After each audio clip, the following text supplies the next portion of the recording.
నువ్వేంట్రా మళ్ళీ వచ్చావు? ఇందాక దొబ్బేమన్నానుగా. జడ్జిగా పనికిరా ఉన్నావు కదా, అందుకే దీని మొగుడు క్యారెక్టర్ వేసుకున్నా. భయ్యా మాకు కూడా ఇంప్రూవేషన్ చేసుకోవడం వచ్చు. చిలిపి ప్రేమిలా చేసుకోబాడు నువ్వేనా? 100% నేనే, దీంట్లో ఏ మార్పు లేదు కదా. వీళ్ళిద్దరూ 4 సంవత్సరాల నుంచి గాఢంగా ప్రేమించుకున్నారు. ఆ విషయం నీకు తెలుసా? తెలుసు. వీళ్ళిద్దరు కలిసి గోవాకి వెళ్ళిన విషయం కూడా నాకు బాగా తెలుసు. తెలిసి కూడా నువ్వు ఎలా చేసుకుంటున్నావు? ఓ గుప్పిడి బియ్యంలో రాయి ఉందని చెప్పేసి బియ్యాన్ని పారేసుకుంటామా చెప్పు? అంటే నేను రాయారా? నేను రాయి కాదురా, అదే పెద్ద బాయిరా.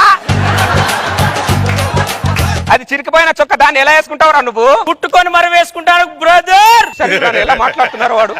కంటాడి, నీకు ఇక్కడ న్యాయం దొరకడం కష్టం నాన్న.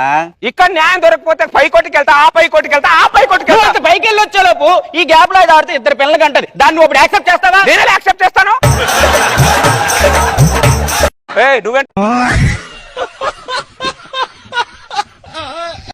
మీరు రాత్రి ఎక్కడికి వెళ్ళారు? పొలానికి వెళ్ళాను. లేదు, మీరు రత్తాల దగ్గరికి వెళ్ళారు. నేను పొలాని దగ్గరికి వెళ్ళాను జానకి. లేదు లేదు లేదు, మీరు రత్తాల దగ్గరికి వెళ్ళారు. రత్తాలే పొలం దగ్గరికి వచ్చింది. కవరేంటి? అండర్గ్రౌండ్ కొన్నానే. అండర్వేర్ కొన్నావా? ఎన్నిసార్లు చెప్పాను కనపడని వాటి గురించి ఖర్చు పెట్టొద్దని. డబ్బులన్నీ వేస్ట్ చేస్తున్నారు. అదే అవి వేసుకోపోతే ఎంత ప్రాబ్లం ఉంటుంది నీకేం తెలుసు? గోసి కట్టుకోవచ్చు, పర్లేదు. అయినా పాత వాటికి ఏమైందని కొత్తవి కొన్నారు? పాత వాటికి బొక్కలు పడ్డాయి. ఎన్ని పడ్డాయి? 24 బొక్కలు పడ్డాయి. 24 బొక్కలు పడ్డాయి. 24 బొక్కలు పడితే బొక్కలు సరిగిపోయింది. ఓకే, ఎలాస్టిక్ ఒకటే మిగిలి ఉంటుంది. ఎవడైనా 24 బొక్కలకే మారుస్తాడా? పాడడం గొప్ప కాదు, ఆయన కూర్చొని ఎంచుకున్నారు చూడు. మీ పెళ్లి విషయం చెప్పాలండి.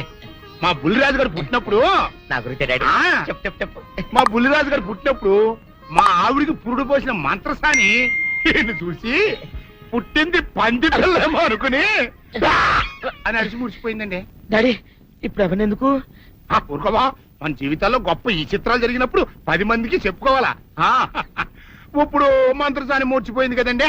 ఇకపోతే మా ఆవిడ ఎట్టండి సేపుల్లే నా కొడుకుని కన్నానని బెంగపడి పురిటి స్థానం అవ్వకముందే చచ్చిపోయిందండి. డాడీ, నేను నీ కడుపున పుట్టపట్ట కదా నాకు ఈ ఫేస్ వచ్చింది. నేను ఇంకొక నాన్నకు పుట్టిన అందంగా నన్ను పుట్టి ఉండేవాడిని. కాకి పిల్ల కాకి ముద్దురా, నీ మొహం ఎప్పుడు నాకు ముద్దు వస్తూనే ఉంటుందిరా కన్నా. ఇకపోతే మా ఆవిడ చచ్చిపోయింది.